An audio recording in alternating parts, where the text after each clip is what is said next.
John Matthews with me, former Dallas police officer and author of Mass Shooting: 6 Steps to Survival. In this very sad and sorry matter, appears the gunman is the son of a local deputy. His mother is a deputy in the local law enforcement. And the handgun used was her old service handgun, which she had bought having received a newer model.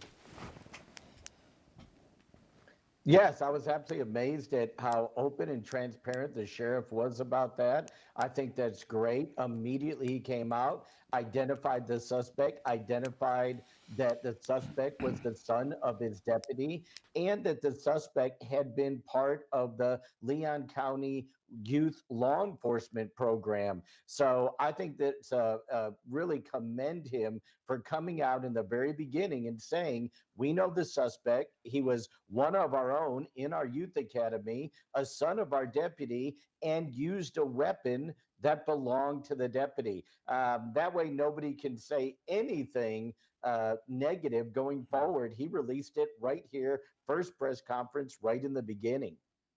And we don't know who those who have been murdered. We don't know who they are. Speculation, of course. We'll know in an hour or two, I imagine, who they are. And the victims, again, no details were given, which is completely understandable. But the whole horror. I mean, FSU is a huge institution particularly in Tallahassee. It's an absolutely massive institution. And I think what I take from what I heard is that it's awful to say, but the system worked in a sense of they practiced for this thing because it's so frequent in the United States, and that seems to have paid off at one level.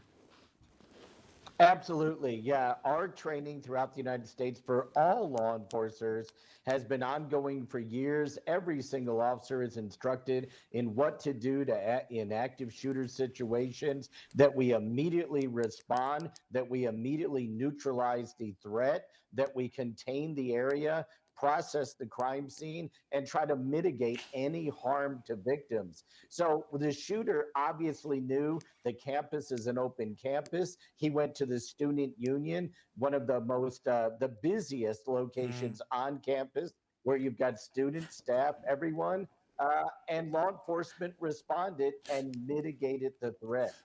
The interesting thing is, quite often in these very large events, law enforcement, through no fault of their own, they all end up tripping over each other because everybody arrives, and getting that sort of command and control structure in place can be very difficult on a large campus like this. But they seem to have done that remarkably well.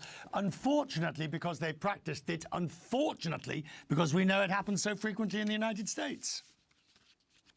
Yes, we do. We practice with other agencies. Our dispatchers work together. Communications is linked. And so we know who the primary agency is, who's responding, what rally points to go to, how to secure the scene, and how to neutralize the threat. Unfortunately, we've been working together in the United States in law enforcement a very long time, and we're very good at responding to these active shooter events, which saves lives. Many lives are saved because of the heroes in law enforcement. John, can you just tell me, in the hours ahead, what should I be looking for? What do we need to know? Guide me as to what the next thing I should cover.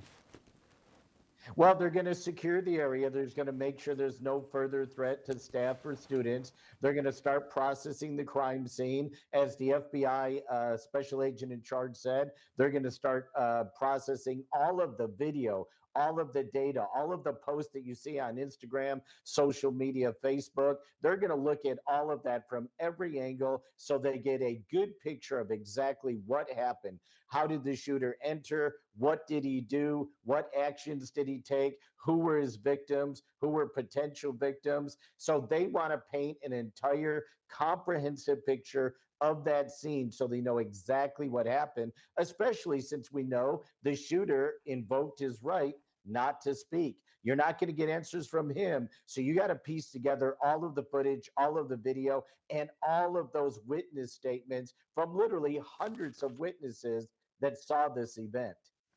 John, I'm very grateful to you. Thank you for helping me guide me through all of this. Thank you.